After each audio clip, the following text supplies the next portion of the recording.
What's going on, everyone, and welcome to another random movie review channel. Thank you for stopping by. My name is Chase, and let's talk about one. And the one I want to talk about right now is Ticket to Paradise. Now, this one comes to us from Universal, and it hits theaters this Friday, October 21st, if you choose to watch this film, regardless of what I'm about to say. So, what is this movie about? A divorced couple teams up and travels to Bali to stop their daughter from making the same mistake they think they made 25 years ago. So, going into this, I never really saw a trailer to it, but even from the poster, it looks like a romantic comedy, like a throwback to the ones made in the 90s and the early 2000s. Like, I didn't need to see a trailer. I already kind of knew the vibe and the feeling of the movie before I even saw the film. But what is really fascinating about this film is its release strategy. It's the most fascinating film of this year so far. It has been out for a month overseas. That's crazy. Typically, when films are made in the US, like maybe there's like a week buffer room. Like maybe sometimes they'll release it in other countries like a week before it hits the United States, and like that's normal. Marvel films, DC films, superhero, like sometimes yeah they have like a 1 or 2 week bump in other countries first before they get here. Like that's normal. Like that's the way it's always been. But a whole month? That's insane, and it's already garnered like I think $75 million overseas. So they're already doing quite well, and they don't even have to release it here, but they did release it here, and this is my review. So, not seeing any trailers and just hearing about that release strategy, finally saw the film. I want to take a break to thank the sponsor of this video, Movie Palette. Hi, it's me interrupting me, and I just wanted to take a break to thank the sponsor of this review, Movie Palette. Movie Palette takes the concept of the movie poster to the next level. Movie Palette consists of stripes of colors carefully chosen by their team of artists.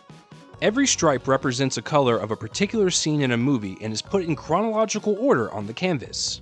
There are so many movies to pick from, and it doesn't even stop there. They also have whole seasons of TV shows. I recently moved and I needed some things to put on my wall, and I was getting tired of putting up traditional movie posters and wanting something different, and Movie Palette stepped up to the plate. The movie palette that I chose was one of my favorite movies of all time, Logan. This gorgeous palette is a constant reminder of how beautiful this film is and how each scene evokes a different emotion all through its language of color, not to mention a great conversation starter. This is a unique piece to any film and TV lover's home, and I want to help you get one. Use the discount code CHASE15 for 15% off of any product on their website. Film is art, so why not display your favorite as such? That's 15% off of your order when you use the code CHASE15. I like it. It's not a romantic comedy that like breaks any new ground. It's not a film that's thought provoking. It's not a film that changes the game when it comes to romantic comedies. It's exactly what you expect. But that's okay because it's done very well. It's funny, it's cute, it's charming, it's got some loving moments. It set out what it was supposed to do, and I think it did it pretty well. So with romantic comedies, obviously the biggest thing for me is does your two leads have chemistry? Do they have the romance that can spark between them? Do they have, the arguments, the back and forth? Like, can we see them together? Can we not see them together? Like, kind of like playing with the audience a little bit until we finally find out at the end if they do make it together or not. That's what I want in a romantic comedy. And I think George Clooney and Julie Roberts do that very well. Listen, they've been doing this for decades. I don't need to comment on their contribution to this subgenre. Romantic comedies are what these two have done in their career, and it's just like slipping on an old glove or riding a bike. Like it doesn't matter if you don't do it after a long period of time. You can just get back into it, and it's just like just it just fits for them. And so yeah, I think their chemistry is off the charts, and just their back and forth. It's just really loving. It's funny. They go after each other sometimes, but there's definitely some sweet moments there. Regardless if they hate each other or not in the movie, they still have to be there for their daughter, and they have that kind of parental quality about them. They're both parents in real life, and so they kind of have that quality to them, and it really does show. And so, just for me personally, watching them two on screen because they are the two marquee names, I thought they delivered it from their perspective. Now, when you see a movie like this and you see the synopsis and you're like, okay, well, what are they just going to end up together at the end? Well, I'm not going to tell you if they do or not, but what I can tell you why it works so well for me is even if I think I know the ending, I think the journey there is the most important. And what I mean by that is I don't want to watch a romantic comedy of two people that haven't been in love for a long period of time just to bicker for 2 hours. And then all of a sudden they're just like, well, geez, I think I messed up. I think I love you. It's like, no, that's not how this works. Like, I want it to be like somewhat realistic, right? So there's a couple scenes in this film that really lets us have an understanding of these characters and why they broke up in the first place. And maybe there's like an inkling there of like I think they just broke it off too soon because they just were under a lot of stress and anger at that moment to where they couldn't reconnect at that point so they just didn't see each other. And so there's moments like that, especially there's a scene in a bar that I really liked with George Clooney's character where we get a real sense of like what their marriage was like. So it's not just, just jokes and jabs at each other 100%. There's some real history there and there's some real weight to their actual relationship. So it gives us maybe a clue as to if they could actually, I don't know, find their love after so many years together again. We just don't know. But at least it gives us a nice levity. Just be like, okay, like I can see this now because there was some love there 25 years ago. An unfortunate thing happened and it just broke them and they couldn't handle it. So I thought their kind of relationship, while it was bickering most of the time, I got a sense that there was something still there and it could possibly happen because of those scenes and giving us a little bit more depth of their relationship. And I actually cared about it. So, but yeah, I think that their storyline works really well.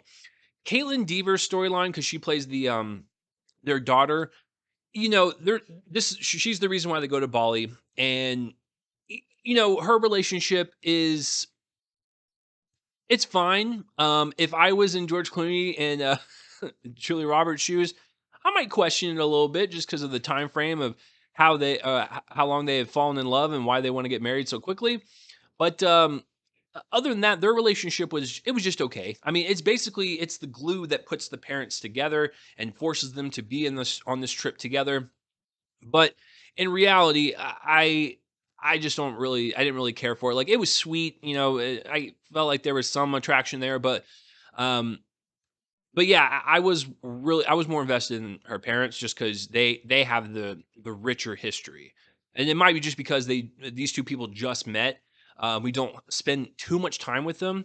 There's actually only like two scenes with them that kind of give us a little bit of insight into their relationship, but it's not that fleshed out to where with Julia Roberts and George Clooney's character, I really felt like, yeah, there's something there. I can feel the history there. With these two, it's like there wasn't enough scenes to provide us with that much like context or depth, and yeah, it was just fine. It's beautifully shot. Did they actually shoot it? I'm on the IMDb page right now. I got to just do this in real time sometimes so you guys can see how unprofessional I am. Um, where did they film this? No, they filmed it in they filmed it in Australia. But it looks beautiful though. Great beachside, jungle, just this glorious vacation. It truly looks like paradise, like the title gives us. And so, yeah, it looks really nice. And it really just kind of it goes with the sweetness of the entire film. And so, yeah, there's really nothing more to say about this. It really focuses on like do you care about the relationship that's at hand? Do you care if the two leads get together or not? And does it make you laugh? Does it make you feel good? Does it make you cry? I don't know. And I think a romantic comedy to me is really great comfort. And this one is comfort. It just is. I like this movie. It's not something I want to rewatch again, but it's one of those things to where if I were to have this like pop on in the background, I wouldn't be upset. And it's because of George Clooney and Julie Roberts' involvement that make this worthwhile. And their relationship and their history in the film as their characters. I liked it. Like I said, it's not anything groundbreaking. It doesn't do anything new. It's predictable, but for me, it's put together well, and I had a good time with it. And I think everyone on the cast and crew did a great job just coming together, creating a movie to make us escape our worries and troubles during our own lives, and just watch something silly, romantic, and colorful, and I don't know. just made me feel warm inside. There you go, warm and happy. So I definitely was in a better mood after watching it. So yeah, so tell me what you thought of Ticket to Paradise. Let me know down below whether you liked it, loved it, hated it, all that stuff. How does it compare to other romantic comedies? If you guys don't know me, I actually do like me a good romantic comedy. So whether they're cheesy or serious, love them all. But yeah, let me know what you thought of this film down below, and that will do it for this review, guys. I'm Chase Lee, and tune in next time for whatever I review next. Thank you to our sponsor, Movie Palette, for sponsoring this review, and I'll see you guys on the next one. Bye bye.